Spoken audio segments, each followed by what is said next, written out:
Hey everybody, welcome back to the Pandaria Beta. My name is Daesvail, and I'm here to show you some of the changes that happened to the monk in the most recent beta patch. Glyph of Fortifying Brew will now change Fortifying Brew, making it so that you reduce damage taken by an additional 5%, bringing it up to 25%, but increasing your health by 10% rather than 20%. Glyph of Enduring Healing Sphere will increase the duration of your healing spheres by 3 minutes, bringing it up to a total of 5 minutes. It should also be noted that healing spheres can no longer be activated by someone who is at full health, and also they will give you a stacking buff on your top right hand corner. Glyph of Life Cocoon will change your Life Cocoon spell to now be able to be casted while you are stunned. Glyph of Retreat will give monks a threat reduction talent, which whenever you roll or chi torpedo, all threat is temporarily reduced for 10 seconds. Glyph of Stone Skin will again change your Fortifying Brew, making it so that whenever you use it, all bleed damage taken is also reduced by a further 20%. Glyph of Spirit Roll will let you be able to use your roll ability while you are dead as a spirit. Glyph of Rising Tiger Kick will allow your Rising Sun Kick's visual to be changed to the color of the white tiger.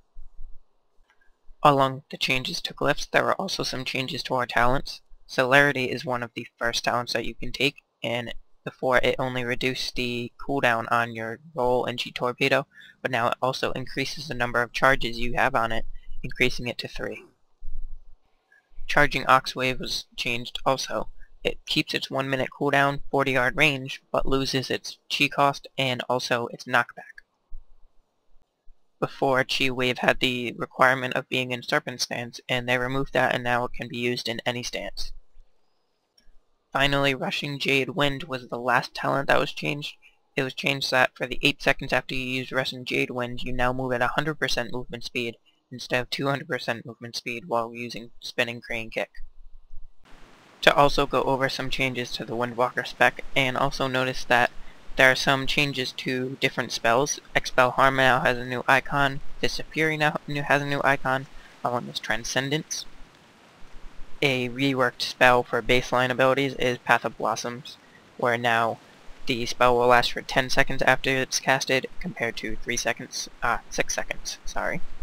Disable is now also changed. It will reduce your target's movement speed by 50%. It will be refreshed if the target remains within 10 yards of the monk, and if you use it again, it will then root the target for 8 seconds instead of having to apply it 2 times and then do it.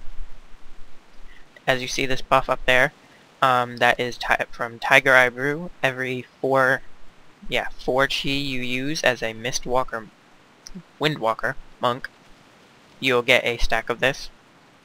Whenever you use your Tiger Eye Brew, which is now Windwalker, sorry, too many specs.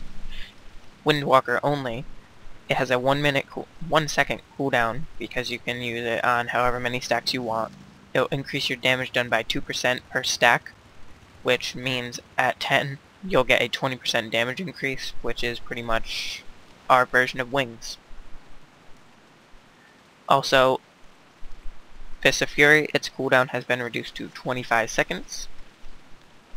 Tiger Bomb has been changed. It no longer does increased damage for targets above 50% health, which works with how before it was mainly used for when you had higher health targets compared to Blackout Kick was used for lower health targets.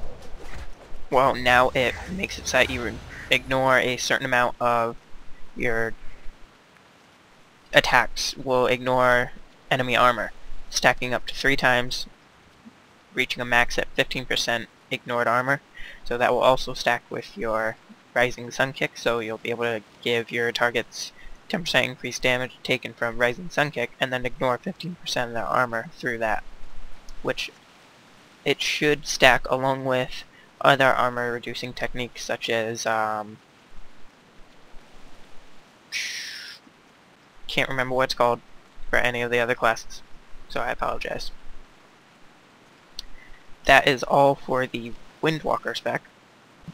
There are only a couple of changes for the Brewmaster spec. There was a couple of different icons put in, such as with Avert Harm now has its own cooler looking spell effect, with the ability for afflicted targets to misfire onto themselves from Dizzying Haze and from your keg smash.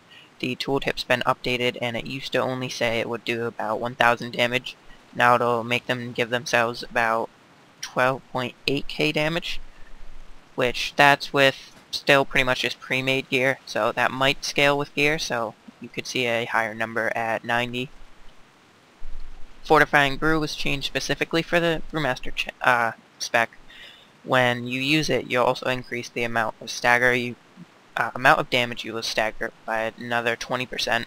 So it starts out at a baseline 70%. Through abilities and such, you can bring it up to, I think you will stagger 70% of it. So that 30% will happen instantly and 70% will happen later, but that's only through the use of, like, when you're in combat, through the use of various abilities and such. Also, your elusive brew was changed, so now it doesn't increase your dodge by 50%, it only increases it by 10%. That's a really, really hard nerf. Before, you could use it and pretty much have 100% avoidance at any level, which was a little overpowered, so it's good that it's still on nerf, but it also kind of sucks for Brewmasters. But that's all for the Brewmaster spec. There were a couple of changes that were given to the Mistweaver spec as well. Enveloping Mist is now a longer cast. It used to be 1.5 seconds, now it's a baseline 2. It's now also only Mistweaver. Before it was worded so that it could be any spec, but now it is Mistweaver specifically. There was a couple changes where Manatee, it will now stack up only to 20 compared to 50 before. Revival was also nerfed a little bit. It used to scale off of 310% of your spell power, and now it only scales to, I think it's 200%. Your Soothing Mist also has a pretty much a hard limit on how many people you can put on. No, not your Renewing Mist, I apologize. Your Renewing Mist has a hard limit on how many people you can put it on. Only 10 people at a time, compared to before it was just however many people you could blanket it on. Also, with your Teaching of the Monasteries, it's been changed a little bit. Now when you channel Spinning Crane Kick, you heal nearby enemies for 3,555 every 1 second for 3 seconds. So that's a bit of a change, and now that will also not cast off of your Expel Harm. And I think that is it. There were some minor changes besides that, but I'm not very... Yeah, see, Brewing Manatee, it now will only stack up 20 times compared to previously 50. So that's a bit of a change for their mana regeneration. So I guess we'll have to see how that plays out once we get to raids. And that was really all that there was, so I will see you next time.